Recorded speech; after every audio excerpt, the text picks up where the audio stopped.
Este é mais um episódio do Coronga Cast de número 46. Sejam muito bem-vindos. Hoje é o Coronga científico. E aqui ao meu lado o Pink e o Cérebro. Cérebro, o que você quer fazer esta noite? A mesma coisa que fazemos todas as noites, Pink. Tentar conquistar o mundo. O Pink e o Cérebro, o Pink e o Cérebro. Um é um gênio, um outro imbecil. Não cansam de tentar o mundo dominar. É o Pink e o Cérebro, o Cérebro e o Pink, o Cérebro. Para falar de coisas interessantíssimas. De onde viemos, para onde vamos, o que somos, o coronavírus vai acabar, vai ter carnaval, não sei. Um dia saberei. Leonardo Palhano, olá. Olá, Paulo do Vale. No caso, eu sou o Pink hoje, galera, porque Sim. o Cérebro, sem sombra de dúvidas, é o nosso convidado, nosso querido amigo, Marcelo Bassalo, que tá pela segunda vez no Coronga, então... Ele é outra pessoa, outra personalidade que às vezes vai nos agraciar aqui sem precisar mandar cartinha, Paulo. Sem precisar mandar cartinha. Esse é o VIP, né? O Coronga às vezes tem essa coisa meio neoliberal de escolher essas pessoas assim e ter a mamata Coronga para termos boas conversas e boas discussões. E hoje, assim, o Paulo vai poder colocar a música que ele curte pra caralho do Arquivo X. Porque, cara, é hoje, Marcelo Bassalo. Muito bem-vindo. E aí, galera, obrigado de novo. Um prazer enorme estar aqui de volta no Coronga. Muito, muito bom poder estar discutindo esse assunto com vocês. É uma coisa que, cara, cada semana parece que uma coisa surreal acontece, então é super importante estar discutindo. E não tenho como agradecer de novo o convite e estou aqui à disposição para a gente fazer essa conversa aqui a mais interessante possível. O Marcelo Bassalo, para quem não ouviu o episódio de número 10, se eu não estou enganado, o amanhã vai ser maior, e bota maior nisso, né? Tá sendo bem grande esse amanhã, gigantesco. E o Marcelo, ele é biólogo molecular.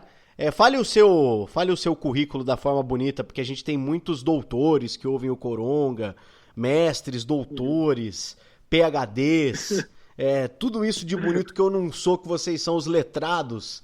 Eu sou aqui, eu represento o povão, eu represento o pensamento médio, então eu trago os doutores. Então fale bonito para os nossos ouvintes, para aqueles que gostam dessa questão bonita, de currículo, enfim, essa coisa maravilhosa aí que eu não tenho. Bom, beleza. Bom, eu me formei em biologia molecular na Unicamp, onde eu fiz meu mestrado também em genética de micro-organismos, na parte de microbiologia. Depois disso, eu fui fazer um doutorado na Universidade do Colorado, nos Estados Unidos, também nessa parte de biologia molecular, mas mais focado em engenharia biológica. E agora eu terminei meu pós-doutorado no MIT, em Boston, que eu também trabalhei com engenharia biológica. E aí, ô Marcelo, na sua participação nesse episódio, a gente ainda estava tentando mapear esse coronavírus e coisa e tal... E eu queria saber de você, assim, o que mudou daquilo que você trouxe pra gente com relação a essa área, né, essa questão do vírus, porque uma coisa é certa, o corona passou longe de ser, de fato, uma gripe, né, ou uma gripezinha. Pois é. Porque até uma explicação técnica, né, o vírus, ele invade as células ao se ligar a um receptor chamado o ECA2, né, o ECA2, que está presente em vários tecidos do corpo humano. Por isso afeta as vias respiratórias e causa pneumonia, mas pode provocar problemas digestivos, problemas nos rins, no coração e no sistema nervoso, né? A gente tem visto com relação a essa questão do cérebro e coisa e tal. As complicações costumam aparecer depois do sexto dia, podem provocar uma inflamação aguda e aí causando um certo enlouquecimento no sistema imunológico que passa a combater o próprio organismo, chamado aí pelos médicos especialistas de a tempestade inflamatória. Isso mesmo. mesmo. É isso, Bá? É isso mesmo, exatamente. Então, igual você falou, né? Acho que no começo muitas pessoas tinham esperança que ia ser uma coisa rápida, né? De 2, 3, talvez um mês. Mas o que a gente está vendo é que a perspectiva é que 2020 já foi, né? Foi um ano perdido. Vamos torcer para 2021 não ser um ano perdido, Mas o lado positivo é que ao longo desse processo a gente está aprendendo muito sobre o vírus e estão tendo inovações assim incríveis, né, do ponto de vista de diagnóstico, de biologia molecular, que está permitindo que a gente tenha até agora um número considerável de vacinas que estão parecendo muito promissoras. Então a perspectiva, apesar do cenário estar bastante ruim agora, é que as coisas vão melhorar sim. E realmente, né, o ponto principal, igual você mencionou, é que o vírus ataca esse receptor, que na sigla em inglês é ACE2, mas é um vírus, é um receptor que está envolvido com a regulação da pressão sanguínea, então tem um efeito sistêmico no organismo, né? Mas é uma única proteína do vírus que eu tinha mencionado no episódio anterior, que parece um espinho, que chama spike, em inglês, que está responsável por se ligar nesse receptor, e é isso que provoca toda a invasão do vírus. Então, todos os esforços atuais para vacinas, para diagnósticos, estão bastante focados nessas proteínas específicas. E quanto mais a gente aprende sobre o vírus, mais a gente avança em produzir vacinas que estão cada vez mais promissoras. E eu acredito que até o final desse ano, começo de 2021, a gente vai ter não uma, mas algumas alternativas aí disponíveis. Cara, e aí, entrando nisso do amanhã ter sido muito maior do que a gente imaginava, né?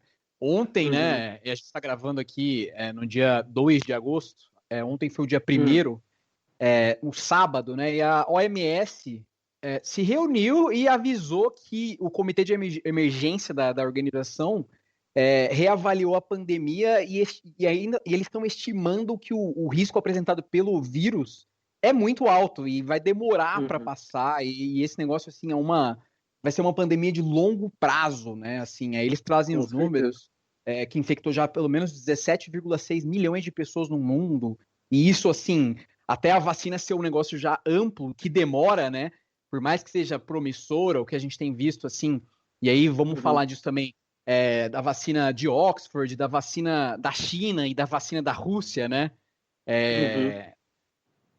mesmo assim, mesmo que elas sejam promissoras, até isso ser disponibilizado de uma forma que traga tranquilidade ao mundo, né, por conta do alto poder de disseminação desse vírus, é um processo longo, que demora pelo menos meses, né, e assim, ou anos, dependendo da organização do país, né. Claro. E aí, a OMS ainda está tentando, eles anunciaram que eles vão recomendar mais estudos sobre os pontos desconhecidos do vírus, né, em relação à origem animal, que ainda é uma coisa que não está muito esclarecida, né, por mais que a gente tenha aquela impressão do morcego que você trouxe pra gente no episódio 10, mas ainda não tá cientificamente muito certo, né, eu queria que você falasse um pouco sobre isso, para entender exatamente essa questão biológica dos animais e o quanto isso tá criando outros vírus, né? Porque hora ou outra tá saindo uma notícia assim do tipo, um novo vírus de não sei o que lá que veio do porco, que veio de não sei qual animal. E isso é preocupante, né? Isso é uma coisa que, assim, ou o ser humano muda a forma que ele lida com a natureza, né? Ou a gente tá fazendo fazendinha de vírus novos, né? Que a mutação acontece rapidinho ali e tal, e vira uma nova pandemia. E aí tudo de novo começa, e a gente não sabe onde isso vai parar, né? Enfim. Exato. Não, legal, exatamente. E, assim, então, começando no seu primeiro ponto, você falou, né, sobre esse anúncio aí da Organização Mundial da Saúde.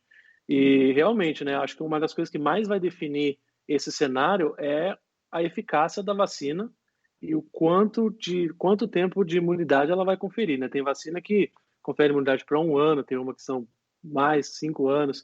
Então, isso vai mudar completamente o cenário que a gente vai ver.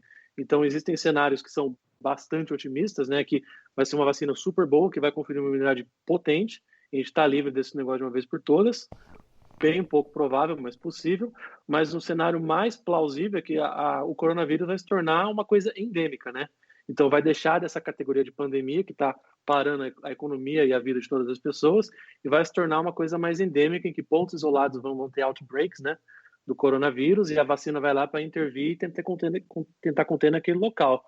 Então, isso vai depender da eficiência da vacina, né? Quanto tempo de imunidade a vacina confere, e também nas características do próprio vírus, que hoje a gente sabe que ele tem uma taxa de mutação relativamente baixa, né? Ele muta cerca de 4 vezes mais devagar do que o vírus da gripe, por exemplo, mas mesmo assim, né? Existem mutações que podem fazer o vírus ser resistente à vacina.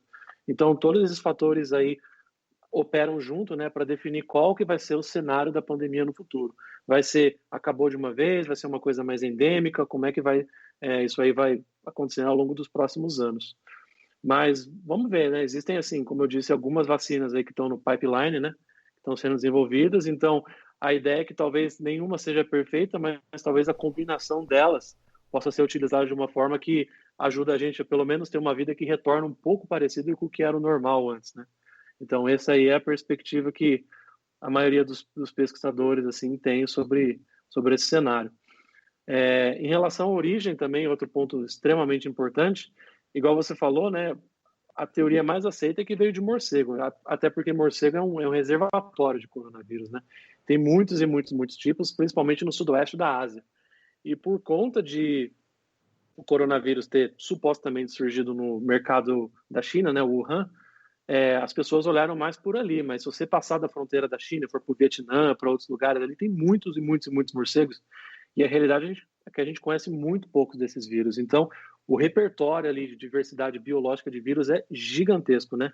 Algum deles pode ter claramente feito a transferência zoonótica, que a gente fala, né, que é quando ele passa para humanos, e isso desencadeou uma epidemia.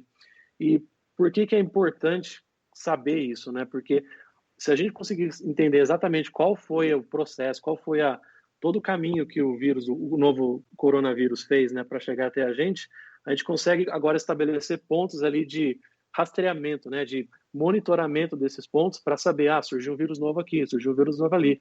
Então a gente consegue possivelmente conter uma pandemia de uma forma muito, muito mais rápida. E a gente hoje tem tecnologia para isso. Isso é principalmente sequenciamento, né? E se você vê sequenciamento de DNA nos últimos 20 anos, o preço que caiu é uma coisa inacreditável, assim. Para dar um exemplo disso, você pegar o projeto do genoma humano, que demorou quase que 10 anos para ser completo e custou quase 3 bilhões de dólares para sequenciar um genoma humano. Hoje, para sequenciar um genoma humano, custa menos de $1.000, ou seja, ordens de magnitude menos, né? E uma corrida de sequenciamento, que é uma coisa que eu e muitas outras pessoas faz, você consegue sequenciar o que é equivalente a 100 genomas de uma pessoa. Então, esse acesso à tecnologia traz o potencial da gente fazer um monitoramento real, quase real time, né, dos vírus na região e conseguir fazer um tracking, né, para saber qual é o fluxo de vírus ali, para tentar prever ou até pegar uma pandemia quando ela está começando. Então, acho que a importância de estudar a origem do coronavírus não é nem só por causa dessa pandemia, mas é para entender como prever epidemias futuras, para não chegar na situação que a gente está hoje. Eu quero abordar esse assunto ainda de investimento e do quão é importante se investir, né, em biomedicina pensando no futuro, mas antes eu ainda quero pegar carona nessa questão que o Léo trouxe e o Bá falou também do nosso ambiente, né, citando de novo aqui e dessa vez me aprofundando um pouco mais. Eu citei esse texto aqui no nosso Corongados com os rapazes oceanógrafos, né, aliás um Corongados de muito sucesso, de fato, e muito bom, diga-se de passagem, né, o Tito Conte e o Igor Ataque. E é muito legal. E eu citei esse texto que está na Piauí de junho, que tem o seguinte título: Será que entendemos? Ele é do Kevin Berger e o subtítulo dele é O que a atual pandemia nos ensina sobre a nossa relação com a natureza. E aí eu vou trazer alguns pontos que eu acho legal a gente debater, porque ele começa questionando se a dor dessa pandemia vai apontar novos caminhos pra gente, né? E aí o destaque para o pensamento que, segundo o texto, parece agora inevitável e vinha sendo dito ao longo dos anos, que é muito dito por cientistas e tal, que não estamos apartados da natureza, nós somos a natureza, o meio ambiente não está fora de nós, o meio ambiente somos nós, ou vivemos em consonância com isso, com o meio ambiente que nos dá a vida, ou o meio ambiente irá acabar com a vida. E aí, como o Bá falou a respeito do coronavírus, né, a molécula do corona está onipresente na Terra há 4 bilhões de anos. E o vírus, né, assim, a questão do vírus é meio que a origem da vida, se a gente for pegar, né, a história do vírus, dos vírus de modo geral. Os cientistas gostam de dizer que tem mais vírus na Terra do que estrelas no universo. E o vírus, ele não se reproduz para matar ninguém, né? Ele é uma ação natural é como se